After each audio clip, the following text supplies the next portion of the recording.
Danny Guselli, East Coast Radio.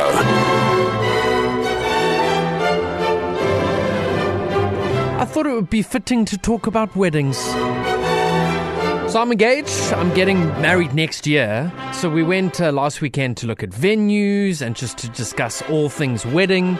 I learned so many things. I think the main thing I learned was, flip, it's expensive. Like you just mentioned the word wedding. It's like, oh, that'll be an extra $8,000 to that. I want a cake. Oh, fantastic. Is it your kid's birthday party?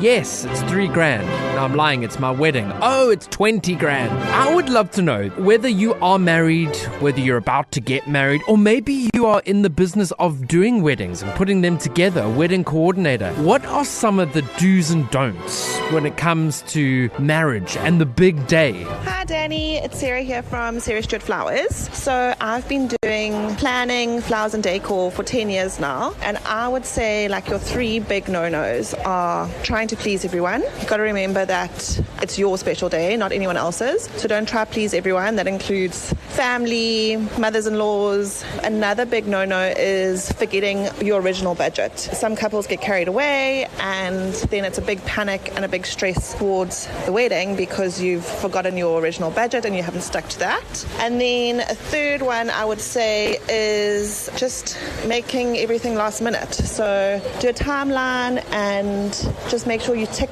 throughout the weeks leading up to the wedding, you're ticking off all of your to-dos and don't leave anything to the last minute because that's when all the stress and the panic sets in. And then just enjoy the lead up to it, enjoy the whole experience, especially on the day. It goes by in an absolute shot. So take like half an hour for just the two of you to like step back, relax, take it all in, have a moment just by yourselves and just appreciate all the hard work that you've put into it and just basically the love that you're feeling. Those are my to-dos and not to-dos. Okay, bye. I'm so glad we got a professional on the show. Sarah, thank you so much. You can find her on Instagram, Sarah Stewart Flowers. Andy, you are a married lady. Mm-hmm. If you could change one thing about your wedding, like the do's and the don'ts, if you had to focus on the don'ts, what would you change? To be fair, we never had a wedding because I didn't want to do a wedding. I felt like it was more like for other people. We had so much pressure to do it. Yeah. So for us, it's more like we just did it exactly how we wanted to do it, and we understood that the wedding day, it goes again, as Sarah says, it goes by in a shot. We didn't want to take all of that and the pressures with it and no moment for us because it's all about the wedding and not necessarily us. So yeah. I love that. Yeah, it was different, I think. Hey Danny, I hope you're well. It's Llewellyn now here from Durban. So if there's one thing that I would change about my wedding day, it would have been the cake. My wife got the friend of hers to make this half-naked, squint, skew kind of missing piece kind of a cake. You had to look at it in an angle or something like that, close one eye and hop on a leg to understand what was going on there. But yeah, the cake lasted longer than the marriage. So that's one thing I would definitely go back and change. I wonder how long the cake lasted, because if I look at like celebrity relationships, I think Britney Spears was married for like 55 hours or something ridiculous. Yeah. That is crazy. So it's all about the cake. It's all in the cake. Yeah. Did you have a big cake? No, we didn't even have a cake. We had a slice of cake. Okay, that's probably the way to do it. I'm sorry, we did it so differently. Yeah, How many years now? 9 years, going on 10? 9 years. That's almost like a stable relationship. Nice one. Very, very cool. So Pam, are you married? Yes, hubby and I are married for 13 years. So it's good. Yeah, that's amazing. So you are married, you've had a wedding. Tell me about the good, the bad, and the ugly. If you were to advise someone who's getting married soon, what are the don'ts? Okay, when we were planning our wedding 13 years ago, we decided on the guest list there were no kids to be invited to the wedding because some of them might disrupt the wedding ceremony itself, in the church as well, and then also in receptions.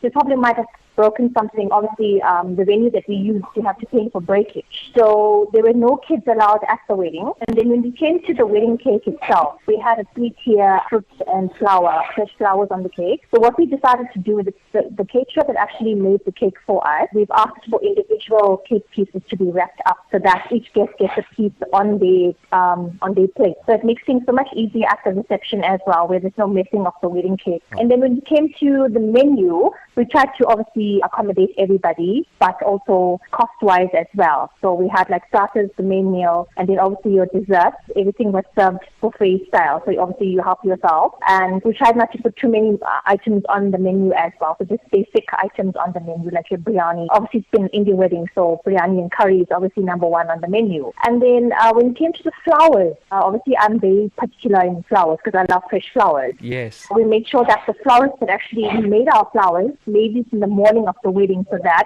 it lasts the entire ceremony, where the flowers don't dry up, it stays fresh. And even when you're taking your pictures as well, your bridal bouquet is always fresh. Your bridesmaid flowers are fresh. Even the buttonhole roses on the groom and the groomsmen are also fresh as well. So that was basically how we planned our wedding. And also with the alcohol consumption as well, obviously try to minimize on that during reception, So obviously if you guys are having an after party, then obviously that's obviously, advisable to do so after. But like I said, try to enjoy the big day. Try to make the most of it as a couple, taking lots of pictures, sharing memories together. And most of all, enjoy the special day because it comes by so quick, So try to enjoy it, and congratulations, Danny. All the best for next year. I'm sure you'll be posting pictures, so we all are waiting to see that. Ben, thank you so much for this amazing advice, eh? You're welcome. We went to look at a venue last weekend, and what do you think of this, right? Everyone's been saying to me, Danny, everything is so expensive, which it is. Do you think we should do a cash bar? Is that what people are doing these days? Well, the venue that we had 13 years ago was also a place where there was a cash bar downstairs. Your reception was obviously upstairs in the hotel.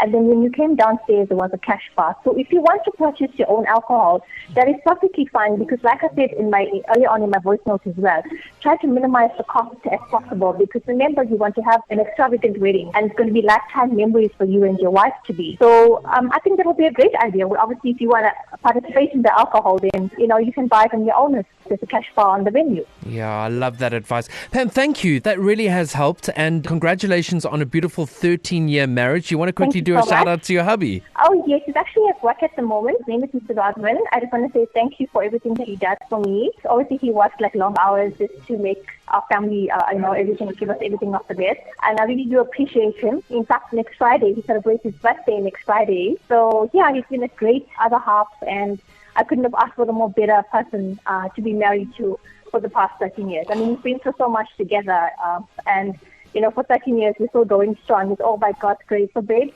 if you're listening to this, yes, I love you. Have an awesome day, and I'll see you this afternoon when you get home. Oh, that is absolutely beautiful. Now I'm amped to get married. Pam, thank you so much for being on the show, okay? Hi, Danny. My pearl of wisdom for wedding days was given to me on the day of my wedding by a stranger at the hairdresser on the morning of our wedding. A little old lady said to me, not to stress and don't worry if things don't go the way you planned. Nobody knows how you plan the day. Just roll with it and go with the day as it is. Otherwise, you end up stressed and nobody knows the better. So that's the pearl of wisdom I'd like to share. Danny Guselli, definitely what the groom should not do is drink the night before the wedding because you're my husband. This guy, he couldn't even stand straight when we were doing the vows. So it was crazy. Talent is optional, but fun is mandatory. Danny Guselli, weekdays from 12 to 3 p.m. East Coast Radio.